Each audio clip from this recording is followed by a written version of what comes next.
Honorable Ndindi Nyoro. Thank you very much, Honorable Speaker. And I rise to give my reservations on the sale of the 15% GOK stake in Safaricom. Honorable Speaker, I have sat here and I've listened to my brother, the chair. I also had the opportunity to appear before the committee. And number one reservation that starts out very strongly, Honorable Speaker, one is the valuation. The National Treasury has been out here, especially I've listened to the officials from there, talking about basing the sale of Safaricom 34 Kenya shillings share price at something they are calling market price. But Honorable Speaker, our market has been bearish. It has been bearish from 2023 up to now. And therefore, Honorable Speaker, it would be wrong for Kenya to sell Safaricom shares at 34 shillings, a share that was selling at 45 shillings in the year 2021, Honorable Speaker, and especially at a time when the company has already invested in Ethiopia, has been bleeding cash for the last 2 years, but is now breaking even operationally. Honorable Speaker, looking at the financial statements of Safaricom, in the first half of this year, they made a 52.1% jump in net profit, making an over 40 billion Kenya shillings in net profit. And therefore, Honorable Speaker, we anticipate that Safaricom PLC will be making an over 80 billion Kenya shillings in this financial year, ending March, Honorable Speaker. And therefore, in all considerations, it is possible that Safaricom will be making 100 billion Kenya shillings in bottom line from next year. Honorable Speaker, the kind of price and the reason given is incompetent and it is ineptitude by itself, Honorable Speaker, and especially basing the argument on market price in quotes. Honorable Speaker, at the same time that we are purporting to sell Safaricom at market price in quotes, Honorable Speaker, we have two transactions happening in the NSE. One is NCBA being the 66% buyout by NCBA, Honorable Speaker, by Nedbank. Honorable Speaker, it is good that I clarify that before the advent. Order, Honorable Ndindi Nyoro, what is out of order? You know, Honorable Speaker, this house is a house of record.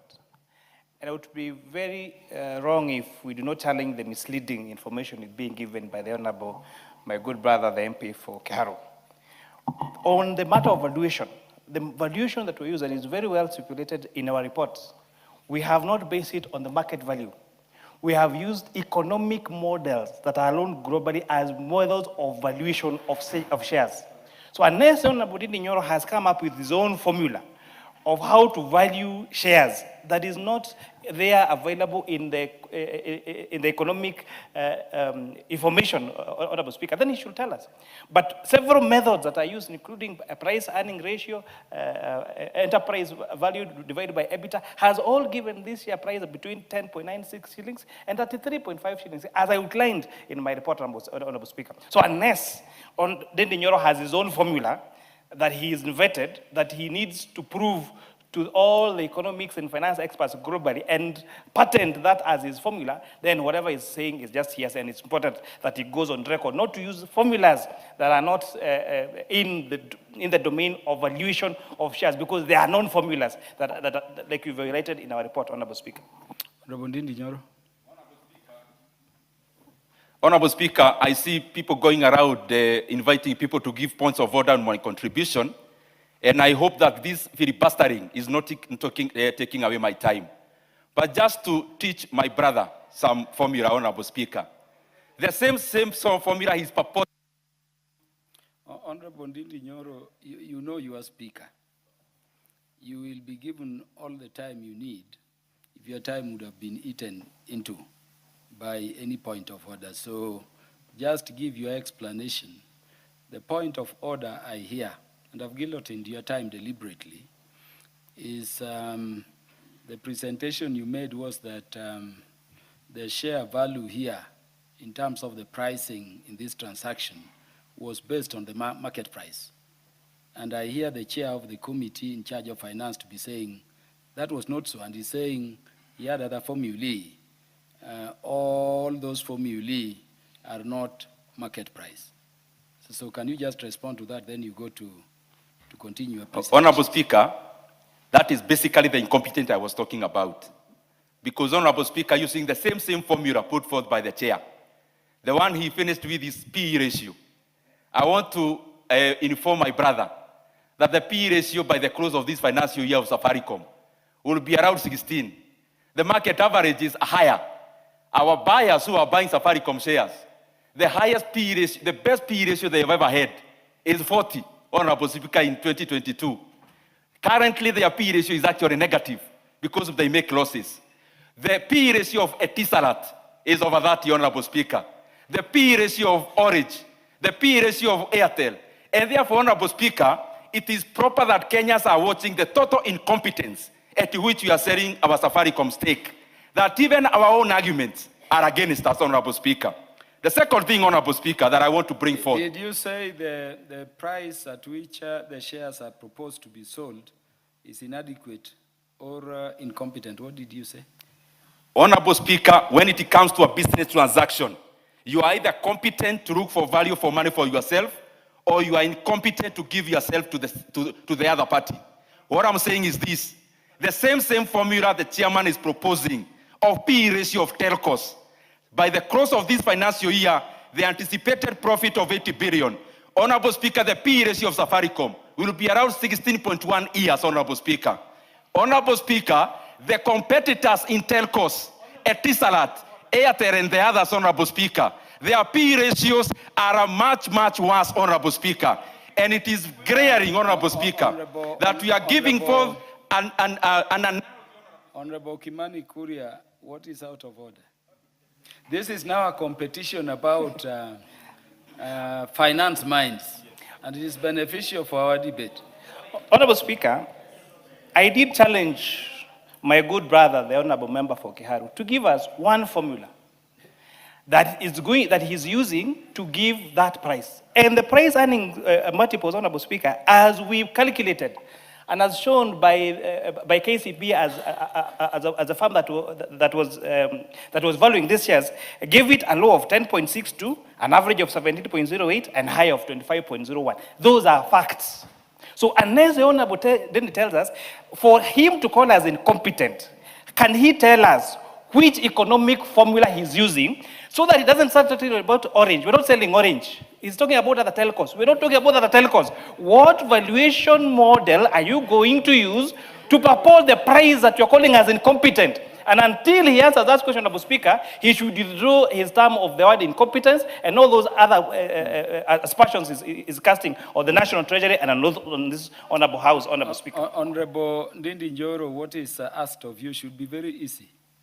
Please proceed to address them.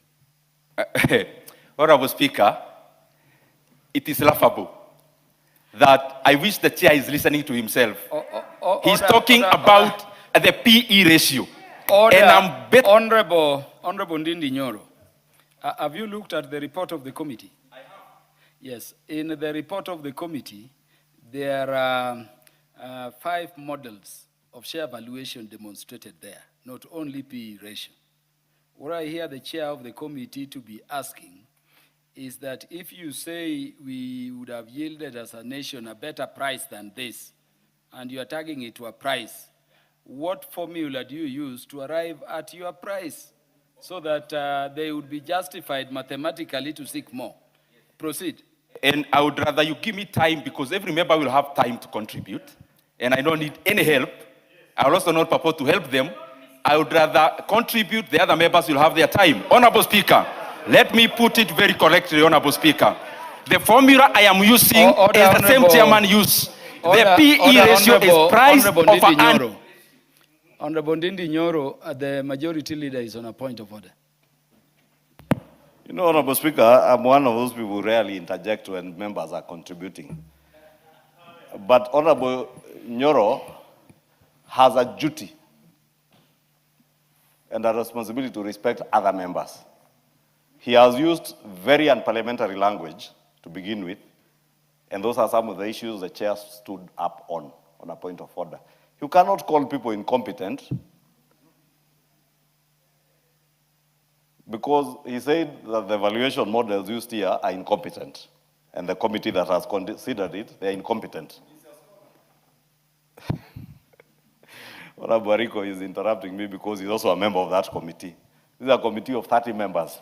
Two, Honorable Speaker, you have alluded to what Honorable Ndindi Nyoro is being challenged to substantiate, because you must substantiate things you allege. The easiest thing you can do here is to come and say, oh, this thing is incompetent, this share is undervalued. You must give us a substantiation of the alternative. And that is what I had Honorable Kimani Kuria ask. What is that other valuation model that you can give us or give the country so that we may benefit from your intellect? You are probably more intelligent than all the other people you consider to be incompetent. In your competence, show us that other alternative valuation model, other than the 5 valuation models that the committee considered here, that gives a better price than that price that is determined, that was negotiated of 34 shillings. And you know, Ndindi Nyoro has been out there in marketplaces and lecture halls saying how incompetent people are, how this share has been undervalued or overvalued at times. In fact, at one point, he said the share was overpriced, at another time it was underpriced when the market became bullish. He has also told us here that the market is bearish. For all intents and purposes, Honorable Speaker, I am also an observer and a trader in this market. I may not be a stockbroker like Ndindi Nyoro, but I buy shares. I know when the market gets certain information, the market reacts to that share price.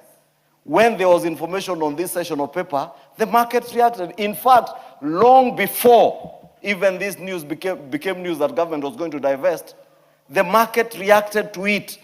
And the market on the Safaricom share became very bullish. That is why that share rose. At the time, I think, when this session of paper was brought to this house, the share price was trading at 20-something shillings. It rose all the way out of speculation. Kenyans know that the share, the financial year of Safaricom is about to come to an end. I think the closes, I think, in March, is it? In March. And therefore, Honorable Speaker protects me from Honorable Makali Mulu, and he knows I respect him, because now you address the Speaker, stop addressing me. Honorable Makali Mulu.